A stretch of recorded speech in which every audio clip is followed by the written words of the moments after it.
semuanya, Kak Mas hadir kembali. Hari ini renungannya berjudul Membuka Stocking Tante. Gaya itu mempunyai sejumlah arti. Gaya berarti kesanggupan untuk berbuat. Gaya juga sikap, ragam, atau cara yang elok.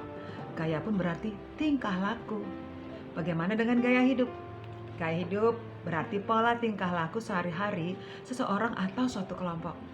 Tingkah lakunya itu mempunyai cara yang khusus. Nah, lalu apa artinya gaya hidup Kristen? Definisinya tidak ada, adik-adik. Paling-paling kita dapat berkata bahwa gaya hidup Kristiani adalah tingkah laku sehari-hari yang mengacu pada pola tingkah laku Yesus atau gaya hidup Yesus. Apa artinya gaya hidup Yesus? Untuk mengetahui itu melalui kesaksian sejumlah pengikutnya sebagaimana tercatat dalam keempat kitab Injil. Ketika kita membaca kitab Injil, kita memperhatikan ada sikap Yesus dan apa yang diperbuatnya. Mari kita lihat dua contoh. Contoh pertama, Matius 21 ayat 2-3 menuliskan tentang Yesus yang sengaja menyuruh murid-muridnya untuk meminjam seekor keledai untuk masuk ke kota Yerusalem. Pada zaman itu keledai adalah angkutan umum yang lazim digunakan di Israel. Menunggang keledai tidak mempunyai arti atau lambang tertentu, tetapi penulis Injil memberikan sebuah arti sebagai lambang kerendahan hati Yesus. Injil Matius mengutip sebuah kalimat dari Zakaria yang mengatakan, "Rajamu sedang datang kepadamu. Dia rendah hati dan menunggang seekor keledai." Matius 21 ayat 5. Jangankan seorang raja, para serdadu Romawi pun tidak mau menunggang seekor keledai, adik-adik. Mereka memilih kuda karena kuda lebih memberikan kesan bahwa penunggangnya gagah dan perkasa. Akan tetapi Yesus adalah raja, memilih keledai karena dia rendah hati. Contoh kedua, mencucikan kaki para tamu merupakan kebiasaan yang lazim di Israel. Pada saat itu, tujuannya adalah kenyamanan dan kebersihan setelah berjalan dengan kasut di jalan yang berpasir dan berdebu. Tugas untuk mencuci kaki dilakukan oleh budak yang paling rendah kedudukannya.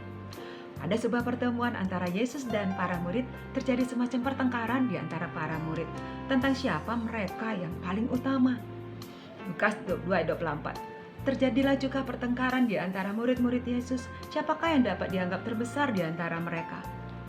Mungkin pertengkaran itu merupakan luapan dari persaingan dan perasaan saling iri yang sudah lama terpendam.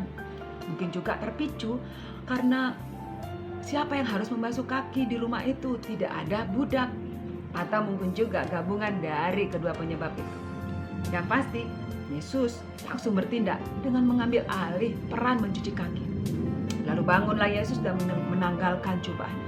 Dia mengambil sehelai kain lenan dan mengikatkan pada pinggangnya. Kemudian dia menuangkan air ke dalam sebuah baskom dan mulai membasuh kaki murid-muridnya. Lalu menyekanya dengan kain yang terikat pada pinggangnya itu.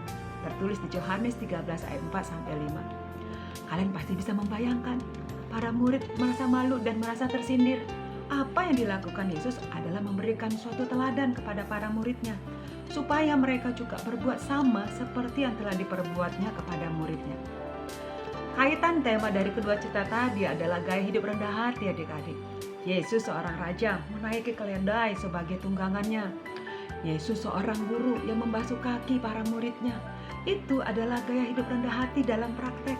Itu bukan nasihat atau ajaran, melainkan teladan yang dipraktekkan dan diperagakan. Yesus menjadi teladan gaya hidup rendah hati. Lalu kita dipanggil meneladani keteladanannya itu.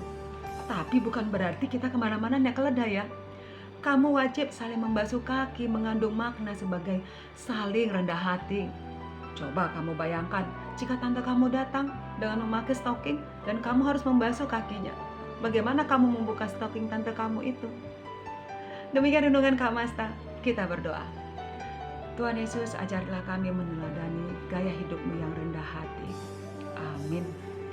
Yesus berkati. Shalom.